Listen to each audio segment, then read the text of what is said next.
কিছুদিন পরে শুরু হবে নিউজিল্যান্ডের সাথে বাংলাদেশের ওয়ানডে সিরিজ এবং সেই সিরিজ নিয়ে ওপেনিং নিয়ে নানা আলোচনা সমালোচনা হচ্ছে এবং অনেকে বলছে সৌম্যকে এই সিরিজে জায়গা দেওয়া হবে না। কি কারণে জায়গা দেওয়া হবে না সেই কারণগুলো বলা হচ্ছে না।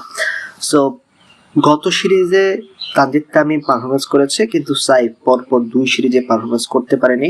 অন্যদিকে সৌম্য সরকার ব্যাক টু ব্যাক দুর্দান্ত খেলেছে ওয়ানডেতে বিশেষ করে, এবং 2023 সালের পর 2026 সাল বাংলাদেশের দ্বিতীয় সর্বোচ্চ রান করেছে ওয়ানডে ক্রিকেটে সৌম্য সরকার, এবং তার স্ট্রাইক রেট সবার উপরে এবং গড়ও সর্বোচ্চ দ্বিতীয়, প্রায় 43 গড়ে তিনি 2023 সালের পর তিনি রান করেছে। 2023 ওয়ার্ল্ড কাপে ছিলেন না, তারপরেও তিনি কিন্তু বাংলাদেশের জন্য একটা 2027 ওয়ার্ল্ড কাপে পাইপলাইনে কিন্তু সৌম্য সরকার রয়েছে। এখন দেখার বিষয় নিউজিল্যান্ড সিরিজে সৌম্যকে খেলানো হয় কি হয় না। বিসিবি নির্বাচক বা কোচ প্ল্যানাররা কি চাইছে, যেহেতু এখানে অনেক সিন্ডিকেট অনেক হাবিজাবি রয়েছে।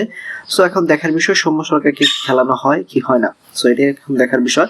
সো পরিসংখ্যান সৌম্য সরকারের দিকে হচ্ছে সাইফ পরপর, এবং ওয়ানডে ক্রিকেটে ব্যাপারটা হয় কি, সিঙ্গেল সাইফের সবচেয়ে মূল সমস্যা হচ্ছে ডাবল না নেওয়া বা সিঙ্গেল না নেওয়া। 5-6 বল খেলে তারপর একটা বাউন্ডারি, 7-8 বল খেলে একটা ছক্কা মারা।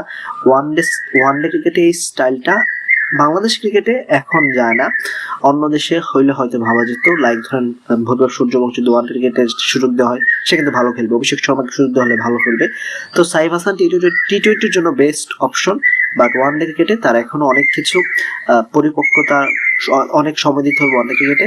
সো সেখানে তানজিদ সৌম্য ওপেনিং জুটি হলেই বাংলাদেশের জন্য ভালো হবে। দেখার বিষয় নিউজিল্যান্ড সিরিজে বাংলাদেশ ওপেনিং জুটি কাদেরকে পাঠায়। লিটনকে অবশ্যই পাঠাবে, কারণ লিটনকে করা হয়েছে যে মিডল অর্ডারে খেলার জন্য। এখন দেখার বিষয় সৌম্য তানজিদ তামিম ওপেনিং এ পাঠানো হয় নাকি সৌম্য সাইফকে আবার ওপেনিং এ পাঠানো হয়।